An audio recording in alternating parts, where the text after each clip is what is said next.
제 이름은 이한용이고요. 지금 이제 전국 선사박물관의 관장으로서 일을 하고 있습니다.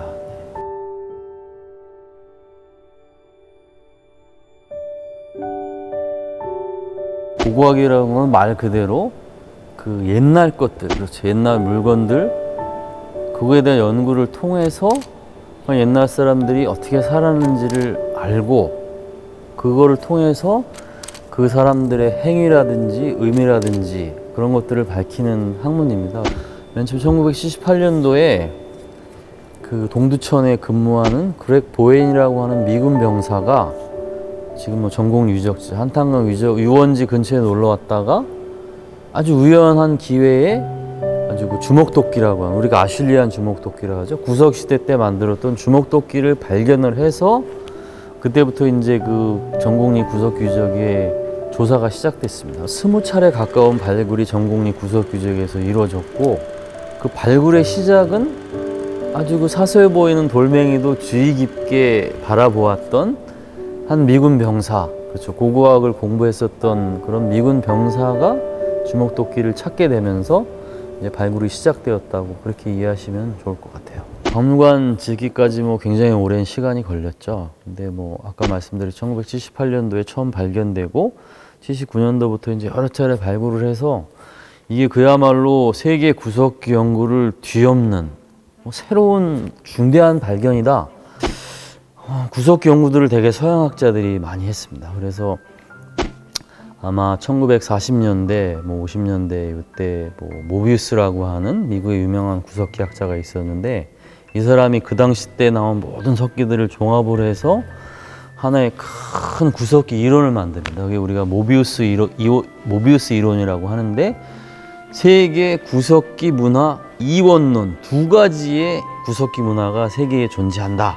하나는 뭐냐면은 한쪽 면만을 떼어내서 만든 찌개를 주로 썼던 찌개 문화권, 또 하나는 양쪽 면으로 주먹도끼를 깨서, 그렇죠, 양쪽 면으로 만들어서 석기를 만들었던, 주먹도끼를 만들어서 썼던 주먹도끼 문화권, 이렇게 두 개의 문화권으로 나눴어요. 아쉽게도 인도를 기준으로 해서 서쪽에만, 서양, 즉 서양에만 이와 같이 그런 주먹도끼, 아슐리안 주먹도끼가 나오고, 이쪽에 그 동양 쪽이죠. 우리 같은, 한국 같은 동양 쪽, 중국이나 이런 아시아 쪽에는 찌개만 나오는 찌개 문화권이다. 그러니까 이거를 직접적으로 표현은 안 했지만은 그 학설의 저의는 뭐냐면은 이미 구석기 시대부터 동양과 서양은 뭔가 기술적으로 차이가 나는 사람들이 살았다.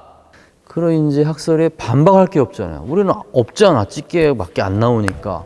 근데 놀랍게도 1978년도에 아시아에서도 제일 동쪽 끝, 거기서 우리 전곡리 땅에서 동해에서 처음 발견된 거예요. 이게 발견됨으로써 세계 구석기 문화는 두 가지의 커다란 계통이 있었다는 것을 반박할 수 있는 물적 증거, 그 주먹도끼가 우리 전곡리에서 처음 발견된 거거든요.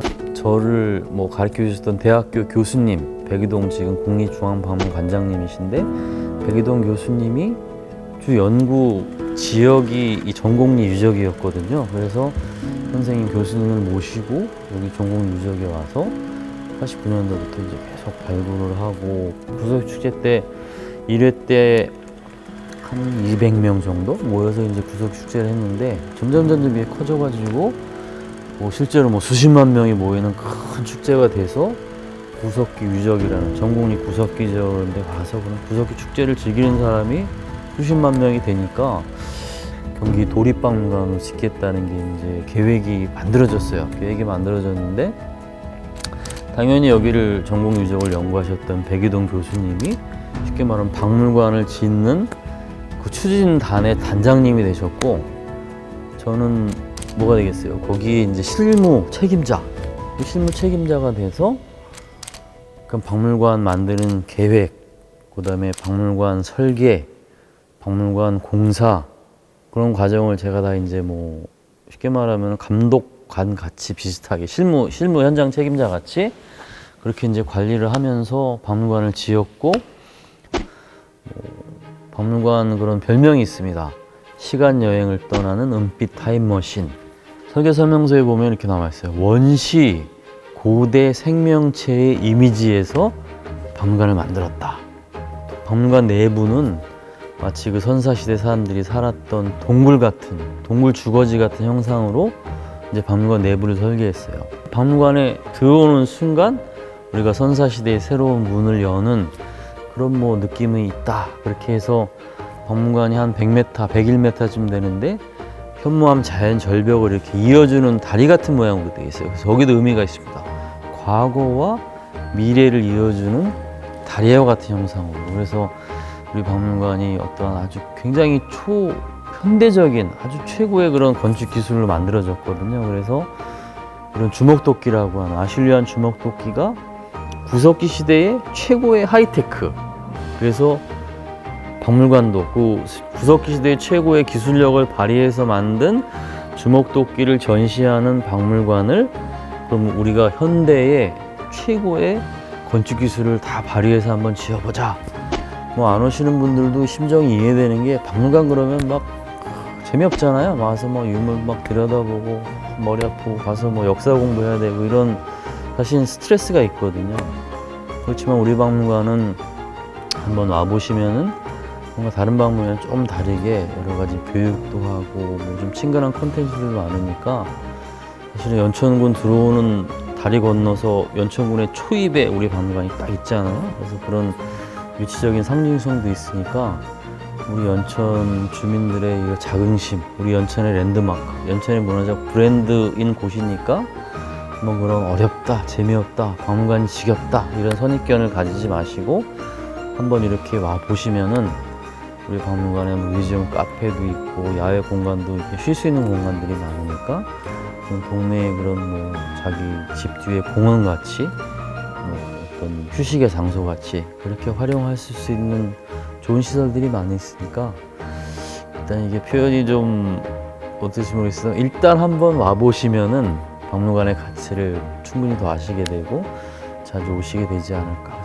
일단은 박물관에 그런 그 미디어 그리고 이런 영상물을 제작할 수 있는 스튜디오를 만든 이유는 뭐 물론 여러 가지가 있지만 제일 중요한 거는 우리 연천 지역의 특히 청소년들 같은 경우에 우리가 상대적으로 문화 소외 지역이라고 그러잖아요. 다른 데 도시에서는 많이 뭐 당연하게 누리는 그런 문화적 혜택 같은 것들도 사실은 누리기가 어렵고 또 그거를 뭐 하려면은 뭐 서울까지 가거나 멀리 가야 되는데 그러면 문화 사랑방 같은 역할을 하는 게 굉장히 중요하기 때문에 그거 같은 연장선 상에서 이번에 스튜디오를 만들게 되었고 사실은 여기에 유튜브라든지 영상물 제작에 관심이 있는 뭐 연천 국민들 또 우리는 경기 도립박물관이니까 경기도 이 지역에 누구라도 뭐 관심이 있으면 와서 사용할 수 있는 그런 뭐 열린 스튜디오를 한번 만들어 보고 싶다 해서 이렇게 만들게 되었습니다. 아마 경기 북부에서 연천군뿐만 아니라 경기 북부에서 거의 유일한 도립 문화기관이거든요. 그래서 다양한 교육 프로그램이라든지 다양한 뭐 더 우수한 전시 프로그램이라든지 이런 것들을 좀 만들려고 계속 노력을 하고 있고 우리 연천 국민들, 경기도 국민들에게 문화적으로 기여할 수 있는 문화 플랫폼, 문화 사랑방, 종합 뭐 교육센터 이런 것들을 할 수 있는 박물관이 되도록 그렇게 더 많은 노력을 할 예정에 있습니다.